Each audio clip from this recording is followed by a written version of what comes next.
many of us have to be active in seeking knowledge to gain. And active strategies like this, like attending different webinars and attending different conference workshops. I'm very honored today to be delivering this webinar in the month of June, which for many of us we might know is National Pride Month. Some of you may know that this year is a very special Pride Month, as it does celebrate 50 years since the Stonewall riots, and National Pride Month is to recognize the impact that many sexual and gender diverse individuals have had in the world. So today is just the beginning. Like Joni mentioned, this is a part one of a two-part webinar.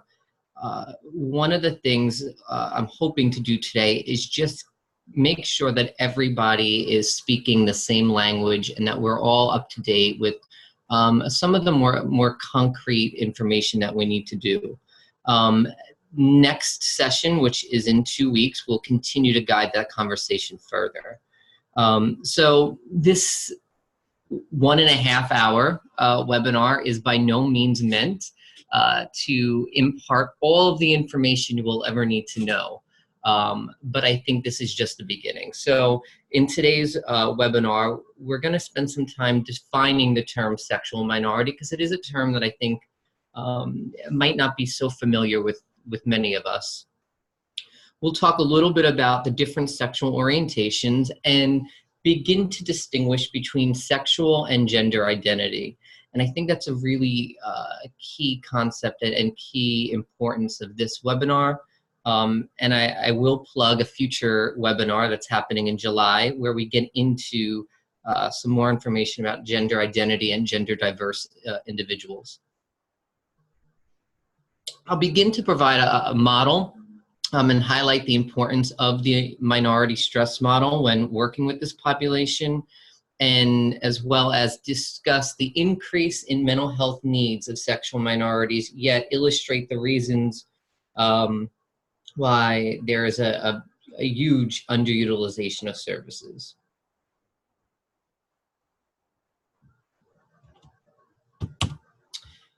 All right, so let's begin with language. As a behavioral health care worker, we all know the power in the words that we use every single day. We know the power of language and what it does what it has as an impact on people's recovery and progress. The same is true, if not more important here. I think the words that we use, the phrasing that we use is so important. And so many of us, I think, are more familiar with and probably more comfortable with the acronyms of LGBT or LGBTQ or even LGBTQI+. And I think that's a really great start. I think it's important, and it's a great attempt to demonstrate inclusivity and awareness. What we're finding, though, even with acronyms to promote more inclusivity, is we're failing still to recognize certain marginalized groups already, and by using acronyms, it's further marginalizing individuals that might not fit within those acronyms. So what a lot of the research is leaning towards is using the term sexual minority and gender minority or gender diverse. The other, I think, important piece of speaking the same language is by using the acronym of LGBT or LGBTQ, we are continuing to add to the confusion of sexuality and gender. So we begin to lump two very distinct groups of individuals under one umbrella. And I think that's a big change in which looking at and defining and talking about different people is trying not to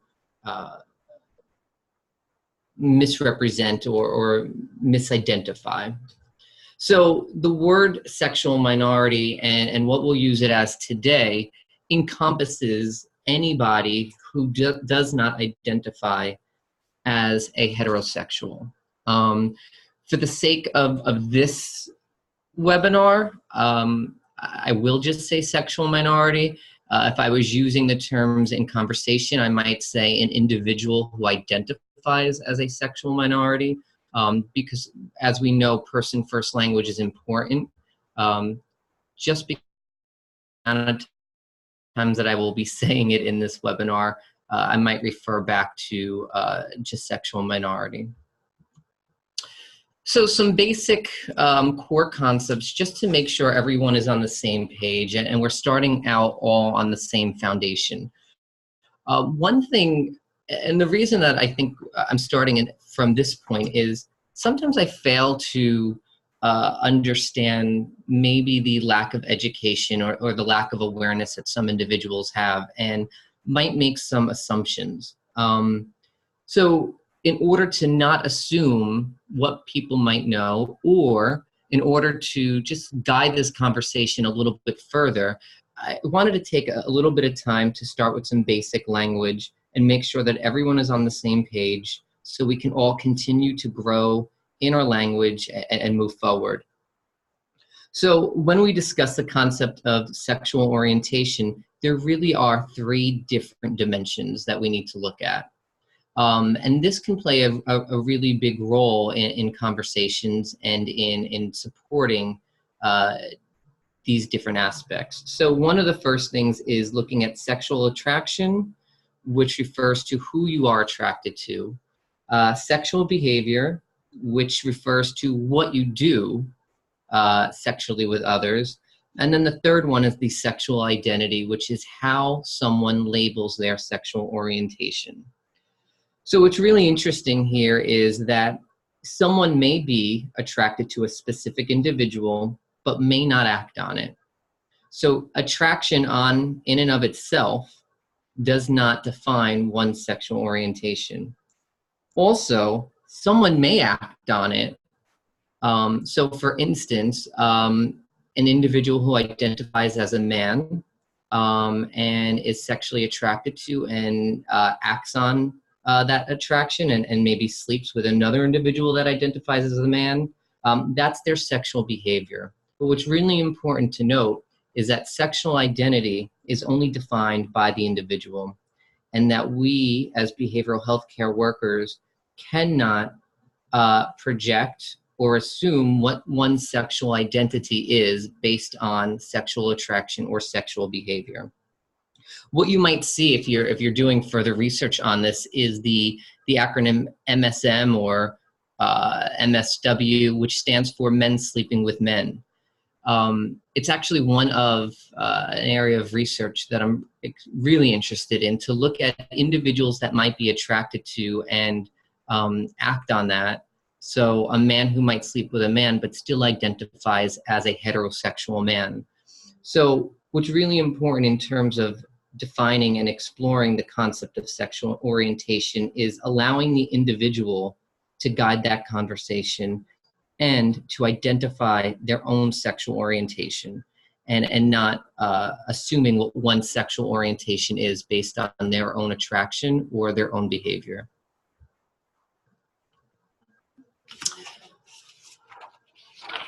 So I always think when we talk about sexual orientation, we talk about it in a very siloed mindset in terms of gay, lesbian, and bisexual. And I think the acronym of LGBT reinforces that that almost tunnel vision of sexual orientations.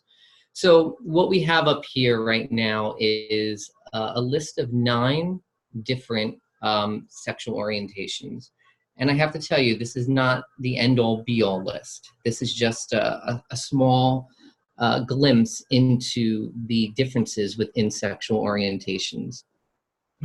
Some of them, and I'm going to go through them all just to make sure that we're fully aware. And I think part of this training and part of what we'll talk about towards the end of this training is the importance for all of us to continue to gain knowledge and in order to feel like we can best support the people that we're working with.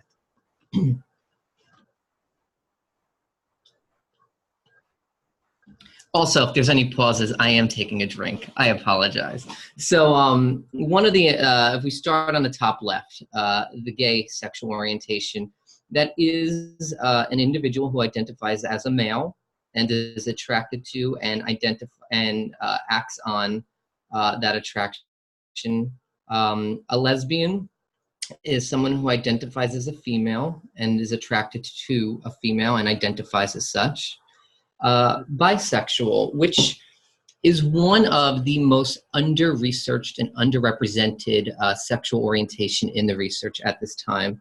In historical, it's more historical in nature when someone is attracted to the traditional male and female genders. And now this is where we start to make some divergence and start to make some changes and get into a little bit about the different genders. So when we get into the term pansexual, it's an individual who is attracted to all people, but they do not see gender. They do not see somebody as a male or a female or anywhere within that binary. Someone who is asexual is someone who does not experience sexual attraction at all. And for some people, and we'll talk a little bit about that later on, the increased stigma for somebody who's asexual when maybe when sexual attraction or sexual identity is discussed, and the idea of not having a sexual attraction is looked at differently. So a demisexual, there's no sexual attraction unless they form a strong emotional connection with someone. So this is somebody whereas sexual attraction is a secondary emotion. Omnisexual, very similar to pansexual, but the individual does recognize and is attracted to all genders and gender identity. So gender is a part of their attraction. Autosexual, this was a more, I guess a more newer term, even for me over the past year, is a term for sexual attraction to oneself. That's where there's especially a preference for masturbation over sexual intercourse. And then the last term today that we'll talk a little bit about, just to increase people's knowledge, is sapiosexual, which is a term for someone who is sexually attracted to intelligence. So what we see here is that sexual orientation is not an easy dynamic or an easy construct to work through or to talk about. There's many different layers, there's many different facets, but the most important part of sexual orientation is that the individual themselves drive that conversation. They're the one, they're the person that identifies what their own sexual orientation is and houses within those other constructs of attraction and behavior. So we're about to get into a little activity, just a little bit, but I thought it was important to start with this. So we're talking about awareness, we're talking about competence in a little bit. And this symbol is one that I think many of us would say we're familiar with, right? Especially this month, I think we see an increased presence of the rainbow flag, which is historically more familiar with a sexual and gender diverse population. However, I think there's more meaning to this flag than just the colors. And so what's listed here is that there's a unique aspect for each color to represent the different dynamics and the different aspects of sexual and gender diverse individuals. So though I think we're familiar with this flag, I think there's some other flags that we might not be familiar with. And so I'm going to show you 5 of them. And this is going to be a more interactive experience where you could test your knowledge. So let's hear from you.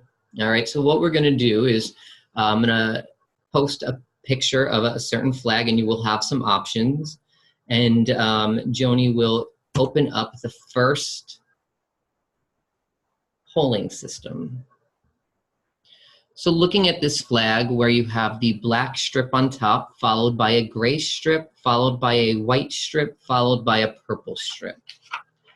What is your current knowledge of this flag? Do you believe that this flag represents somebody who identifies as an omnisexual, bisexual, gay, sapiosexual, lesbian, demisexual, pansexual, or asexual?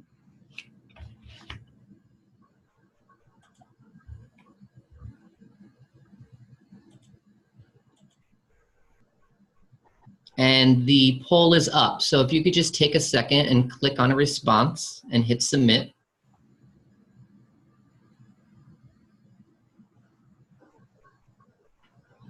Give you about 10 more seconds. And don't worry if you don't know.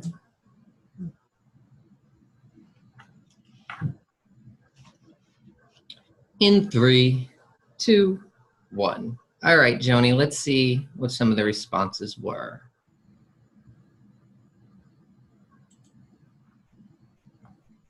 Okay, so it's a pretty diverse set of answers here. I feel like I'm on a game show right now. So we're looking at omnisexual, demisexual, and asexual taking the lead at 20%. So to give you the correct answer, this flag with the black, gray, white, and purple does represent the sexual orientation of someone who identifies as an asexual. All right, let's go to the next one.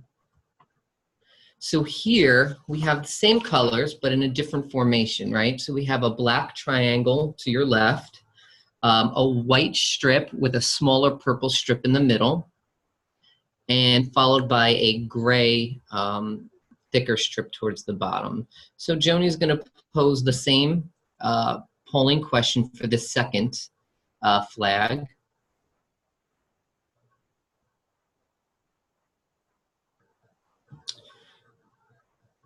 So which sexual orientation would you say or think that this flag represents? Give you about 10 seconds to answer.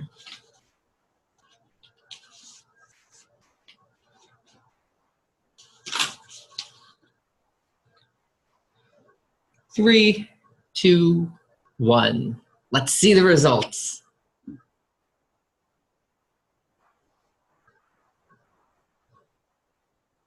Oh, 41% took the lead on this one. And you are right. Congratulations. It is the flag of someone who identifies as a demisexual.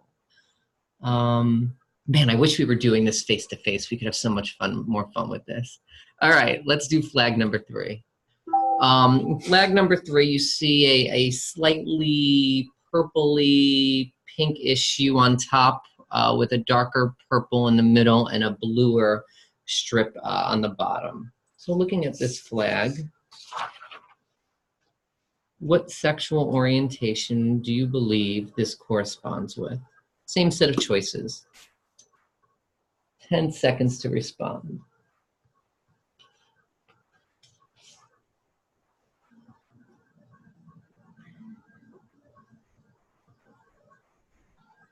3, 2, 1. All right, Joni, let's see the answers. Bisexual, 55%. If I'm ever on Who Wants to Be a Millionaire, I would like all of you in my audience because you are correct. Thank you so much.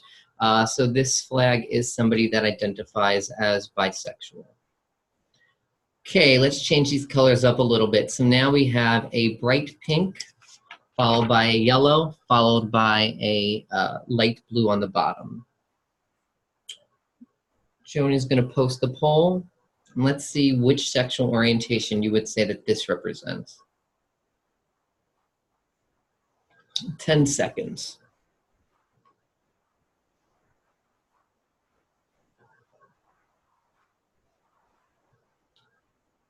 5, 4, 3, 2, 1. All right, let's get some answers. Okay, 50%. Are you all Googling this? Are you Googling this and cheating? But you are all right, whoever chose pansexual. So congratulations. I still like to see the diversity in answers too. It's really, it's interesting and it is informative. All right, last one. All right. Got an array of colors here, starting from a light pink to a hot pink to a purple down to blue and a lighter blue. 10 seconds.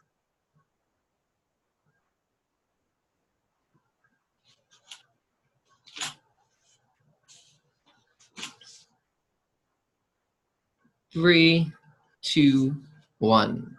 And let's see the responses.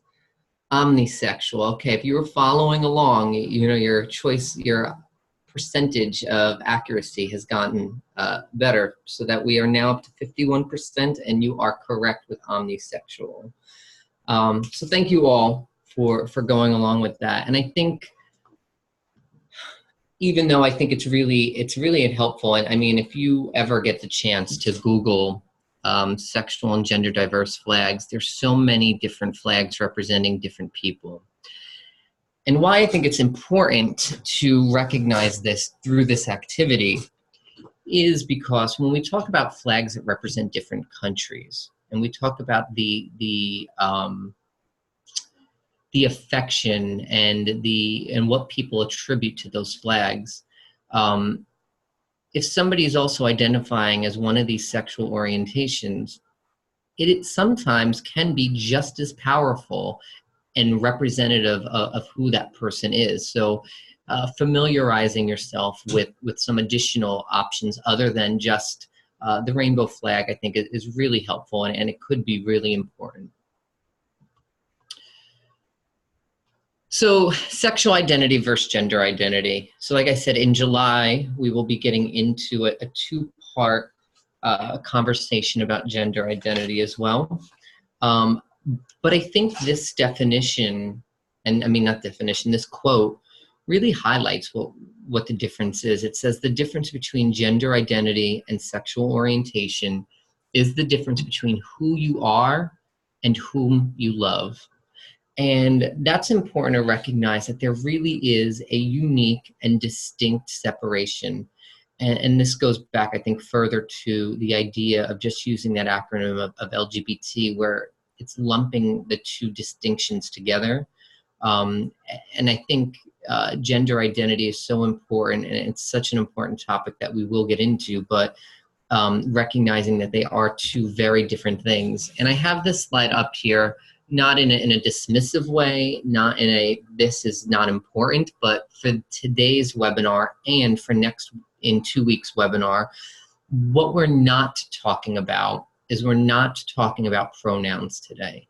We're not getting into the non-binary or gender diverse or acronyms like FTM or MTF. We're not getting into that because that has nothing to do with one's sexual orientation. So like I said, it's not because I'm trying to be dismissive, but intentionally trying to separate these two constructs out. And I'm going to say, and I'll talk a little bit about some of the research that I've done, but one of the biggest barriers to the research that I was doing on sexual minorities with a serious mental illness is all of my participants continue to try to bring the conversation back to pronouns and bathrooms, and it was difficult needing to stop them to say, hey, that is a very important topic, and it's very important to discuss, but that's not what I'm looking at right now. That is not, that has nothing to do with one's sexual orientation. So I think sometimes we can get those two confused. So I think it's important just to reiterate what we're not talking about today. So in a lot of the research and a lot of work with individuals that identify as a sexual minority, I think the minority stress model is something that is constantly being brought up, and it is an important concept to really think about when we're working with this population. The minority stress model does provide very concrete, I think, framework for exploring how minority stress influences mental health within individuals that identify as a sexual minority. So the research on the minority stress model was done by Meyer, and it really is a best way to explore multiple factors and to help understand the health disparities among minority groups in general. And we'll talk a little bit later on today about some of those health disparities and maybe why there are such an underutilization of services. But thinking about it in terms of individuals who occupy a marginalized minority status face a lot of institutional and interpersonal discrimination, prejudice, and stigma. And because of these experiences, discrimination and prejudice and stigma, it does perpetuate the increased mental health needs and the increased mental health diagnoses within the sexual minority population. The minority stress model also provides a conceptual approach for behavioral health care workers working with sexual minorities because of the systematic way to address the minority stress in an actual clinical situation. It highlights the clinical utility of examining specific components of minority stress and demonstrates the use of sexual minority affirming psychotherapy for people struggling with minority stress. One of the things in part two is going to be another framework and how to apply it with a specific case study. So we'll continue to drill down on this topic 2 weeks from now. So the minority stress model supports a process in which minority stress influences mental health for sexual minorities. And I want everybody to just take a minute to think about what is going on in their life when they feel increased stress, or for any of the people that we work with. How does increased stress impact one's mental health? So as you're thinking about that, I'll share a little bit about myself. And I think going through my PhD program, not shockingly, I did experience a wave of increased stress for a couple years. And the increased stress, I think, for me, translated to some foggy thinking. It also translated to gaining weight, which then lend itself to some other physical illnesses. And we know there's such a connection between physical health and mental health. So just from that period of time of the increased stress, it led to some additional needs of support for myself. So now when we're looking at and we're exploring the idea of working with individuals who identify as a sexual minority, the prolonged stress, the ongoing stress that they experience from the environment and external events, plus many individuals begin to anticipate and project specific external events, ultimately becoming hypervigilant. So that sense of being more aware and being more vigilant also tends to lend itself to added mental health factors because they don't ever get the opportunity to just relax and take a breath. Individuals tend to also then internalize the negative events and prejudices from those external events. So because of the minority stress that this population might experience, there also might be a concealment of one's sexual orientation, and we'll talk a little bit about that in a second, but how that really impacts in those feelings of internalized homophobia, which still exist. So one of the things to recognize is the three different constructs, I think, when we're talking about minority stress and how it impacts is prejudice, stigma, and discrimination.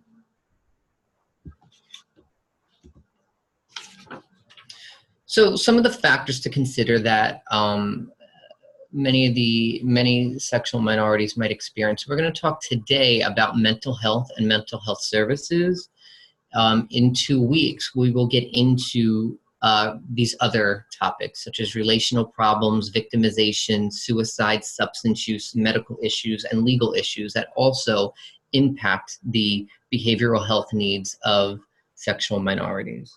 So what we do know is that the needs of individuals that identify as a sexual minority, they are very multifaceted. They're very multi-layered, and it's important to explore from a more holistic approach.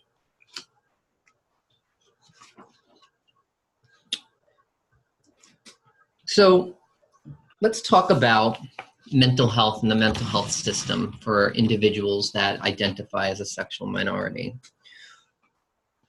It's important to recognize, I think, that sexual minorities have experienced trauma and oppression in the mental health system itself in the United States.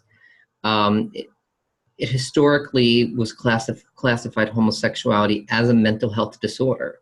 And it wasn't that long ago, so we're looking at 1973, that the American Psychiatric Association removed homosexuality as a mental disorder. And later, so that's when they recognized it, but it wasn't removed until 1986 when the DSM-3, the third edition, came out. So 1986, 86, 96, 06, we're talking a little over 30 years, 33 years ago. Thinking about the view of just because I identify in one way and have an attraction towards somebody else of the same gender, or maybe of a different gender back in that time, and that denotes that I have some sort of mental illness, it really was traumatizing and really oppressing individuals, and help making people not put faith in the mental health system. So even though that happened in 1986 in the United States, the World Health Organization, unfortunately, did not delist homosexuality until 1990, which prolonged the experience of stigma and prejudice for many sexual minorities. So the higher rates of mental health issues can be directly correlated to the stigma, the prejudice, and the discrimination that we talked about. And we talked about why. So stigma and discrimination related to an individual's minority stress may lead to chronic stress and exasperated mental health systems. When individuals feel like there's nowhere to turn because the only place that they can turn for mental health support is the same place that that stigmatized their own sexual orientation, that's a tough thing to deal with. So researchers have documented the stress that sexual minorities have experienced and expectations of discrimination of living in a heterosexist environment are the main contributing factors that lead to an increased risk of developing mental health diagnoses. So when I talk about a heterosexist environment, I think it's important to just begin to think about maybe some of the forms that are used in people's offices, or maybe some of the language that we use, or some of the questions that we use. Being more mindful of more neutral language or more self-affirming language. So using terms like partner might be more appropriate. Not making assumptions that everyone who walks into your office or everybody who's coming in for some support identifies as heterosexual. I think it's similar to when we talk about universal health care precautions. Just the expectation that everyone that we work with does not fit this one idea of heterosexuality. And what ends up happening, I think, sometimes, and what we're seeing out there now, is that sense of hypervigilance, right? So the increased risk of victimization is out there, and what ends up happening is people then become to anticipate and expect negative reactions from members of the dominant culture. So if I expect that I might be looked down or looked negatively upon, or if I begin to expect that there could be somebody out there that might attempt to do something to me just because of my sexual orientation, I then begin to avoid certain places or avoid certain people just to begin to feel safe. That avoidance could then turn into isolation, and we know that individuals who tend to isolate more have less supports and have a lesser ability to cope with everyday struggles with life.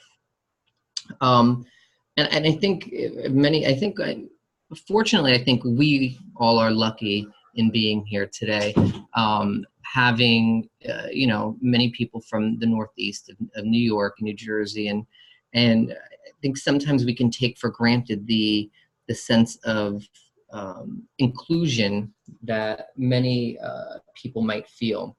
But I think if we look to the media, or we look to current events of what's going on, we can see that this sense of inclusion is not happening everywhere, and that many individuals that might identify as a sexual minority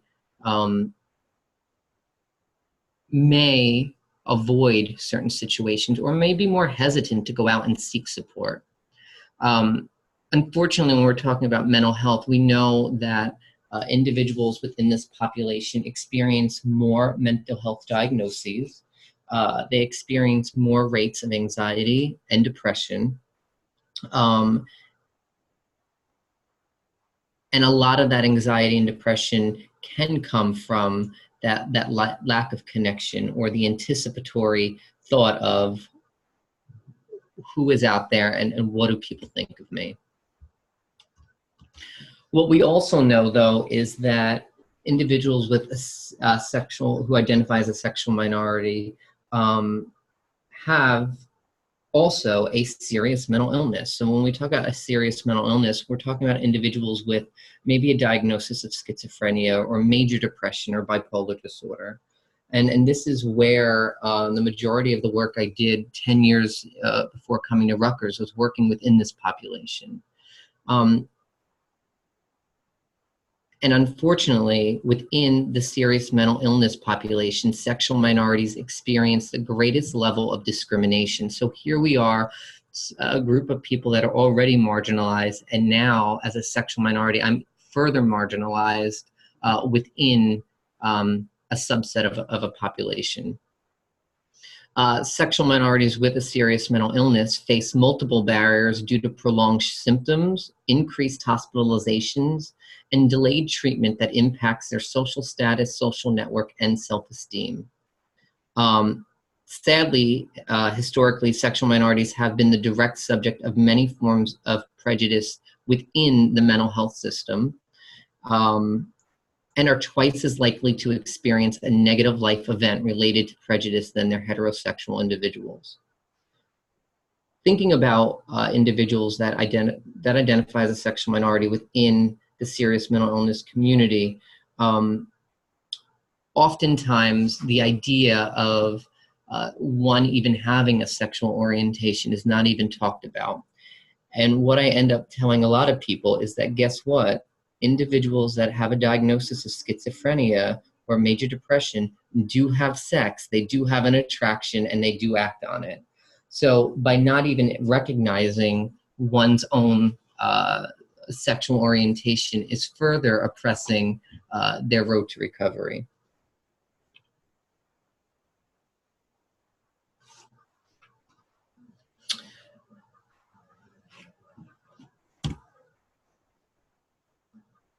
What we're also finding is that many sexual minorities with a serious mental illness have reported a lack of respect when in an inpatient or long-term setting. For a lot of different reasons, but mainly due to the stressors that come. And thinking about just within the entire sexual minority population, thinking about some of the stressors that people might experience. So stressors at work. Do I bring a partner to a work function? Within the individuals that have a serious mental illness, we know that work is an important part of the recovery. I already don't feel like I fit in, so what if I do talk about my partner? For younger teens, getting bullied at school because of their sexual orientation is still it's still happening, and it's still happening on a different level because of social media. So one of the things that's important to know is that the greater level the stress, so the more that more stress that individuals are receiving, leads to a greater impact on the mental health of individuals that identify as a sexual minority. Being victimized alters and interferes with one's perception about the world and its order that leads to self-devaluating thoughts and the idea that it then shapes their environmental interaction. And last but not least, we're also looking at the idea that minority stress is also linked to greater physical issues such as tension, asthma, and activity limitations. So as more people begin to experience more physical attributes, it's also impacting their mental health needs.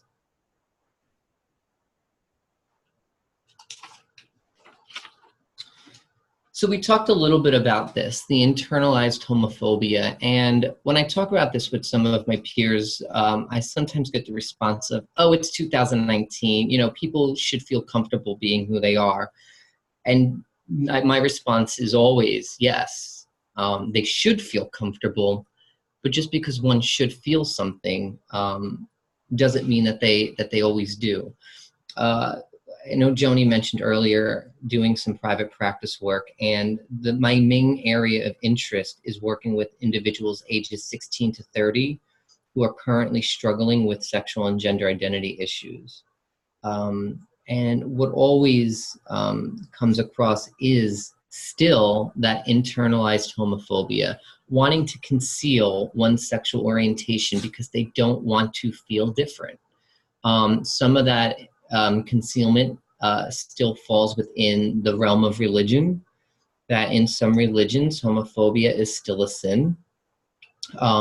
Some of the concealment comes from not wanting to experience those undue stressors or put family through stress. There is this experience of shame and guilt sometimes, like, why is this happening to me? It can impede social interactions because, well, I feel slightly different, and where do I fit in? And whether or not that's true or not, that is still the individual's perception. And we all know that one's perception is ultimately one's reality. So it's having that conversation and recognizing that even though it is 2019, there are still many individuals that might have some internalized homophobia.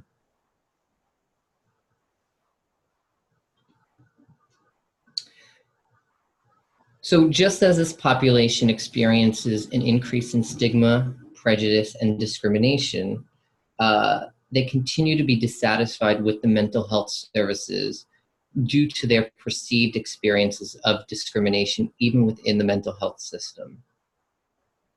Sexual minorities experience mental health disparities, like we talked about, due to stressors related to societal stigma and victimization. But even though sexual minorities have a greater likelihood of having a diagnosis of depression or anxiety and have greater mental health needs than their sexual majority counterparts, sexual minorities continue to report unmet mental health care needs. So the treatment environment, the staff, and clinical support staff can impact engagement of many sexual minorities. Due to the historical nature of homophobia, many sexual minority individuals find it difficult to discuss their intimate relationship needs with clinical staff. However, something that is coming around is the idea of there's some really good initiatives out there to really combat this and help change some of the tone and some of the conversations.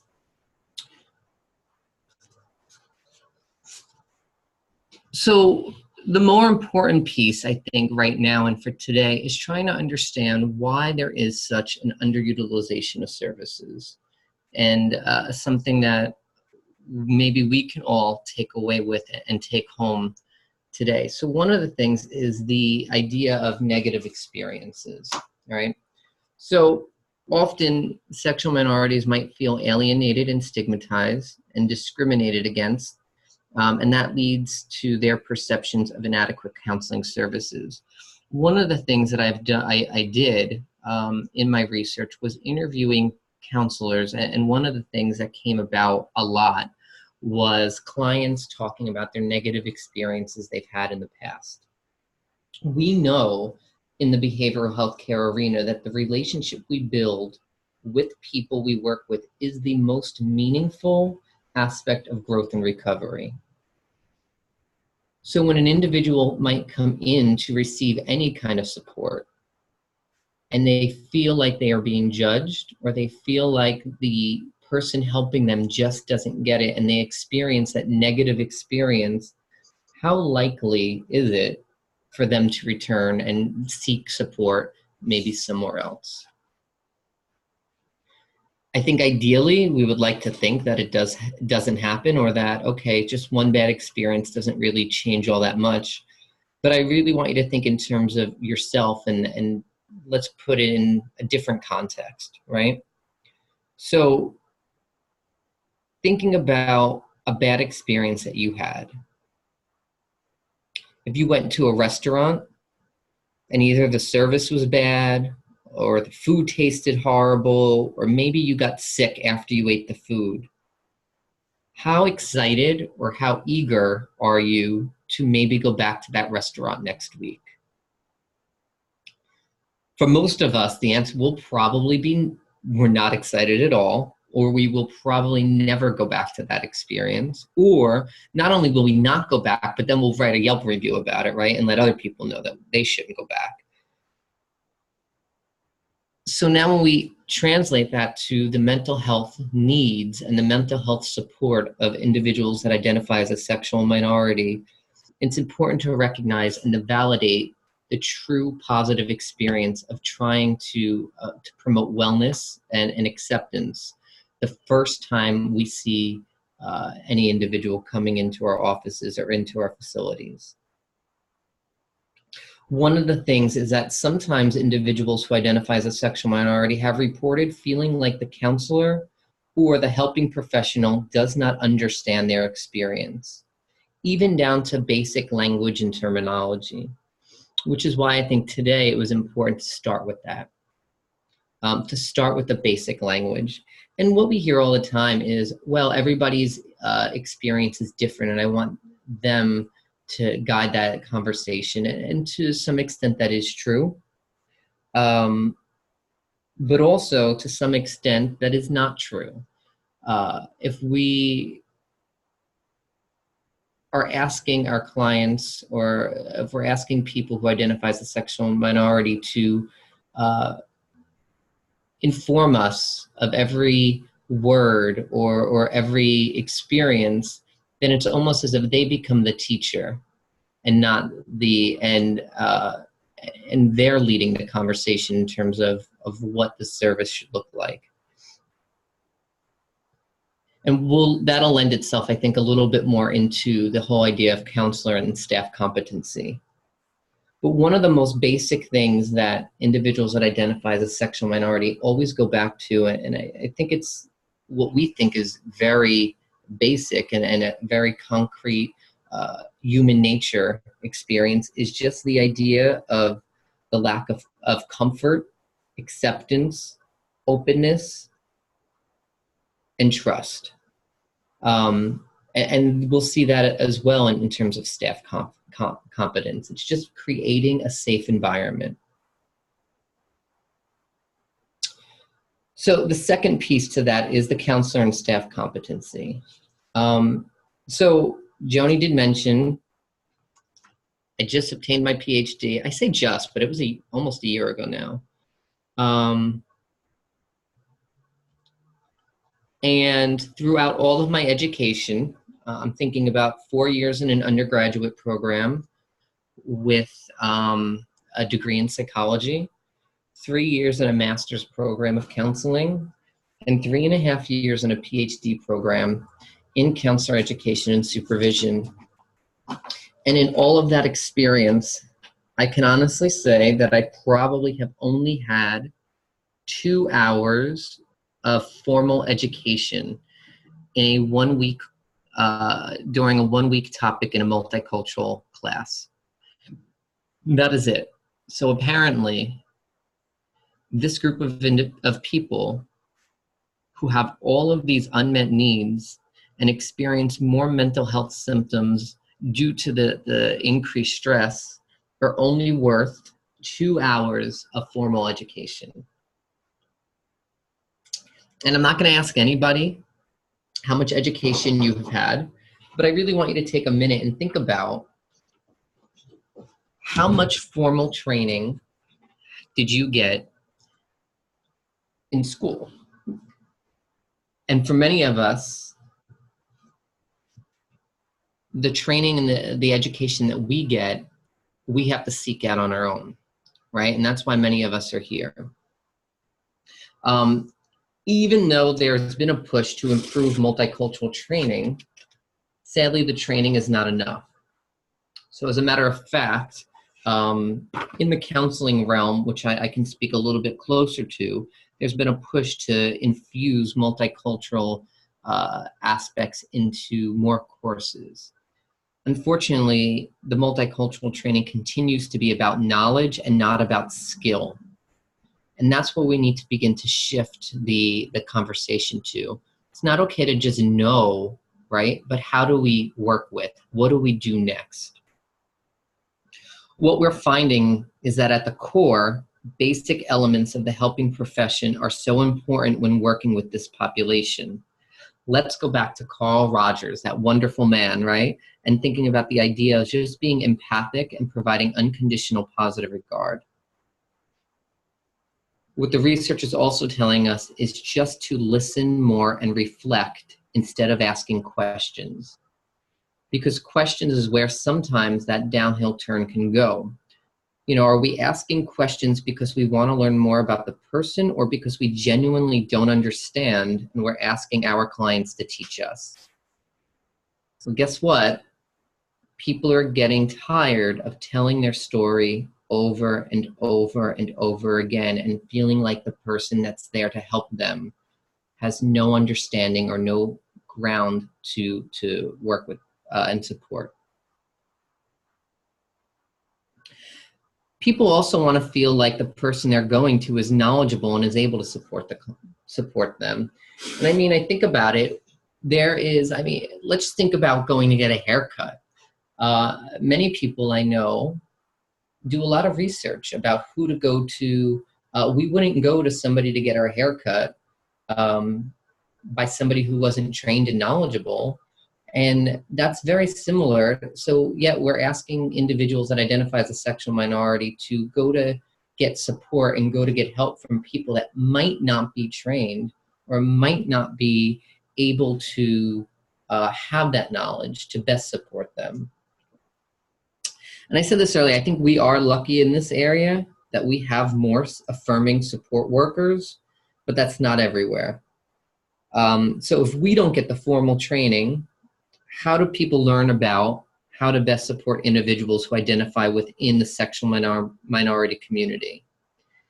And we get it, like I said, by actively seeking it out. Now, unfortunately, let's take a look at active learning. If there's a topic that you are interested in, you tend to be more likely to seek that information out. So thank you all for seeking this out today. Unfortunately, you probably are the people who don't need this information as much as others. But that's okay, because we're all vehicles of knowledge, right? So you can take this information and pass it on to somebody who wasn't here, somebody who might need this information a little bit more. It's important that we increase our knowledge, I think, now, because it's not going to change. One of the most important, I think, interesting things that I've learned over the past couple years is that the number of older adults identifying as lesbian, gay, or bisexual will rapidly increase over the next few decades.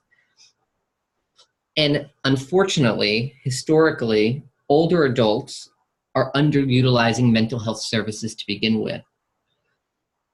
So if we know right now that there's a population that needs more support, and that population typically doesn't reach out or use that support as much, and it's only going to grow more and more, it's important to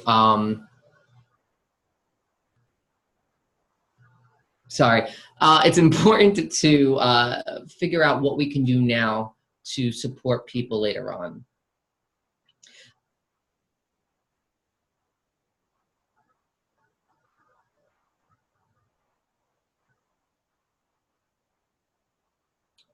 Also, we haven't even touched on the training and competency for individuals that have a sexual minority with a serious mental illness. That's actually the whole premise of the majority of my research, and really is thinking about, okay, so we have 2 hours of training on sexual minority individuals, but then, yeah, some people get some training on working with a serious mental illness, but the intersecting statuses is never looked at. And that's another unmet need that we have to work on, and is building staff competency and building just knowledge and awareness. The last piece today that we'll talk a little bit about, and then I wanted to save some time for questions and answers, and if we, finish a little earlier, it's okay, is the idea about the environment. One of the things that we find is that a simple pride flag, that simple little rainbow flag, can go a long way. For many of us, we see that rainbow flag and we think, oh, that's nice. But for other individuals, that's a sign of acceptance and welcoming. It's interesting because, like I said, I do a lot of work throughout the state of New Jersey, but recently I have had the opportunity to travel not only all throughout the state of New Jersey, but also to Washington State and to California. And I mentioned earlier that June is National Pride Month. And I go into these environments and I recognize that there's not one sign or one indication of acceptance or celebratory action of National Pride Month. But then I also find it funny because when I go to some of these sites around different holidays like Christmas or Kwanzaa or Hanukkah or even Valentine's Day, these sites are decorated and it's saying, hey, let's celebrate this. So I want you to think about your environment. Think about the pictures you have on the wall. Think about the signs. Think about the pamphlets that you have.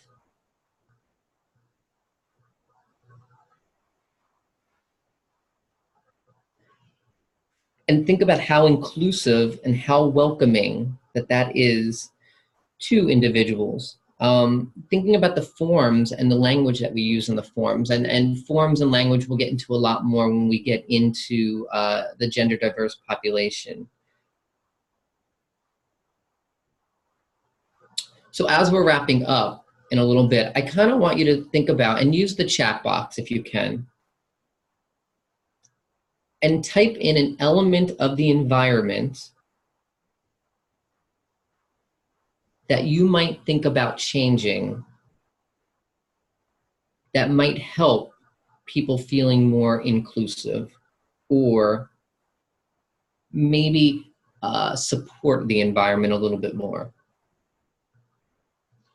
The other thing I think about training is training and evaluating staff that incorporate attention to discrimination. And that's also just as important, right? We want to make sure that not only does the physical environment meet the needs, but also the staffing and that competency like I talked about.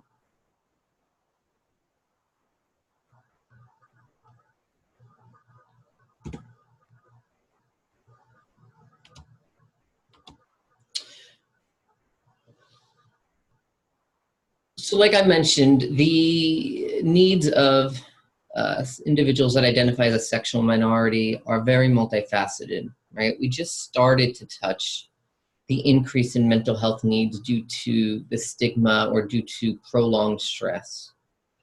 There are other factors as well that contribute to the mental health needs of sexual minorities, like relationship issues, victimization, suicide.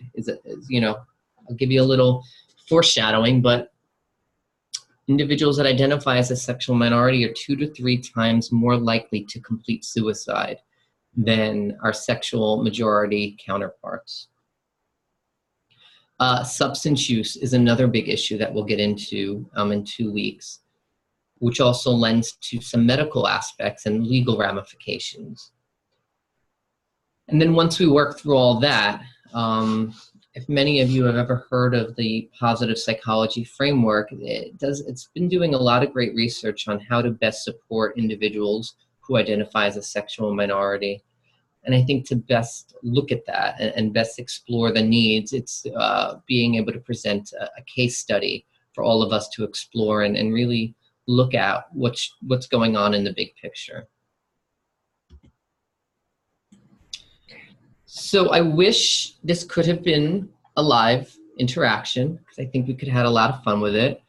But I do want to thank you all for coming here. But I wanted to save some time for questions and answers. And I know Joni might have been getting some, and I'm looking at some of the answers coming in. Yes, Anthony, we received a few responses to the question that you posed about one aspect or element of the environment that individuals on this webinar identify as that they could change to help it feel more inclusive and more supportive. So someone, Alexis mentioned, oh, I'm sorry, not Alexis, Holly or Lindsay mentioned that the agency's client Bill of Rights and Responsibilities in CRNA is something that would create a more inclusive and maybe improve the underutilization. Also, if you have an iWatch, you can download the pride flag as the face. Someone bought a rainbow band. It's small, but it's something. Yeah, Joni, just to quickly say something to that. Yes. I don't want people to minimize the importance of that small little rainbow flag. I think for many people in the community, just the sight of that allows them to recognize that the person is aware of differences and is more open and welcoming. So you could get these rainbow flags and these stickers pretty much anywhere right about now, or go on Amazon. You could get it by tomorrow. I think it's important to not minimize how, for some people, that rainbow flag can go a really long way. Yes, we have someone else who mentioned adding pride flags that represent different sexual orientations to the office is a great way to change the environment, as well as incorporating the skills that you have mentioned, Anthony, such as active listening and reflection. In the lobby of one of the individuals' agencies, there are signs with various languages showing that we will be, that interpreters are provided. Perhaps a rainbow flag could be posted to let the public know that the agency is a safe zone and all are welcome. Getting the proper and further training in order to help. I think Anthony mentioned just attending this webinar is a step in that direction. And then Kristen writes, Anthony will understand this. In the CSS world, the CRNA doesn't ask about sexual identity or orientation. No, it doesn't. Yes. She adds that she wants to add it, but she's had clients come out to her, but didn't want their case manager to know yet, and they weren't sure how they would respond. So one of her questions is, do you have any suggestions for that, Anthony?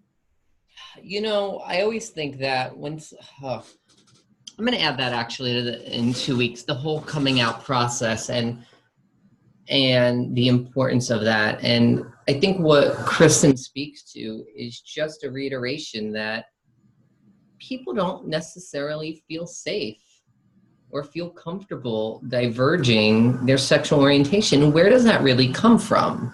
It most likely comes from fear, right? Or some sense of being different, and different is bad. Um, One of the things is that I always take pride when somebody comes out, and I actually am, uh, have changed the lingo a little bit. I do, like Joni mentioned, I work with some adolescents, and one of the things I say is, let's not even use the word coming out. Instead, let's use the word letting in, because I'm not coming out to anybody. I'm letting other people in to my world. And I think that's a really empowering message.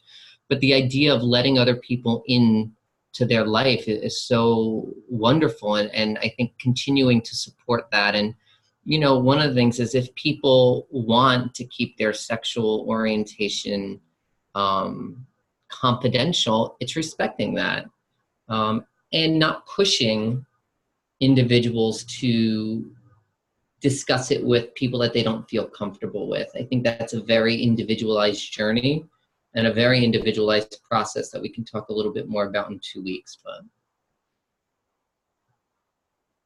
Anthony, we do have about 5 specific questions. Ooh. One is, are there vetted online resources such as websites, chat rooms, etc., for individuals who identify as a sexual minority to access if they live in rural areas? Crystal, that's a great question, and there are, and that's going to be part of part 2. Is the end of it is going to be a whole list of resources that are not only online resources, book resources, video resources, text resources. So you'll get all those resources in 2 weeks. The second question is, will this recorded webinar by any chance be available to attendees so that if we were to use it for a clinical training, it could be a resource? Yes, this is being recorded and will be uploaded on our website, which I believe is probably embedded in one of the slides that you have. If not, please email me or Dr. Murphy or Debbie Rich, who sent out the presentation and the web link earlier. But we will be uploading both this and the second series, or the second webinar on our website. We have someone else who is asking, are there going to be courses offered at schools and colleges that will add this to their diversity training? Oh, that's a great question. There are some universities that do offer electives on gender and sexuality. One of my wonderful ideas right now is I'm doing a post-dissertation follow-up series of studies where I'm attempting to gain more information from psychiatrists and APNs, family members, clinical supervisors, individuals themselves, and I think there's one more. I don't know. To look at what is it like to, or what are the specific needs and training modalities for sexual minorities with a serious mental illness. My goal is, by the next 2 to 3 years, is to have a specific designated elective just to work with that population within a rehabilitation program. So look out for that. But I do know some universities do offer classes on sexuality and gender issues now. And one of our final questions, unless others please submit any final questions that you might have, but our last one that is submitted is asking, are there resources for ways of improving cultural competency with agency paperwork and documentation?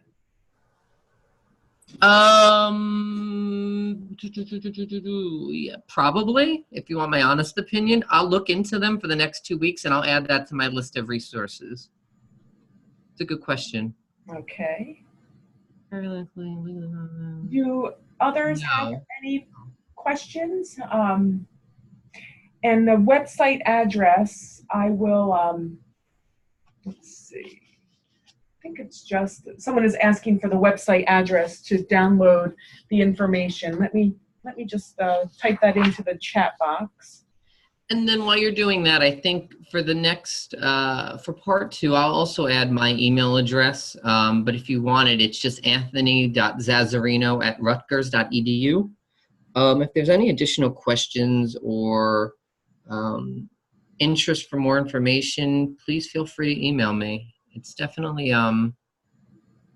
there's a lot of different directions that I'm interested in when working with and increasing knowledge and competence in this area. So anything I could do to lend some support is I'd be more than appreciative.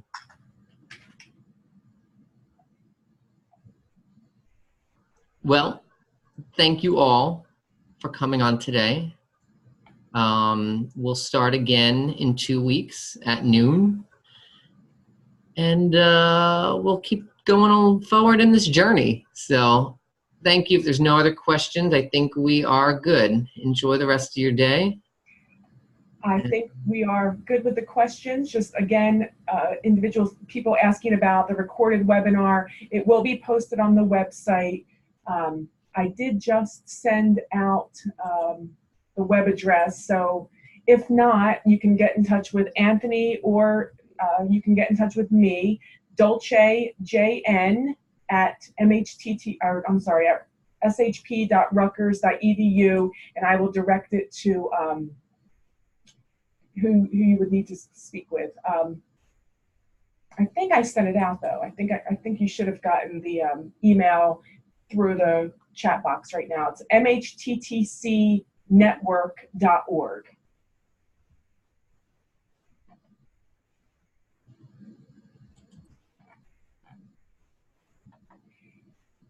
Typically, we have one more question about when to expect the video on the website. Typically, it may take a couple of weeks, hopefully not too far beyond 2 weeks.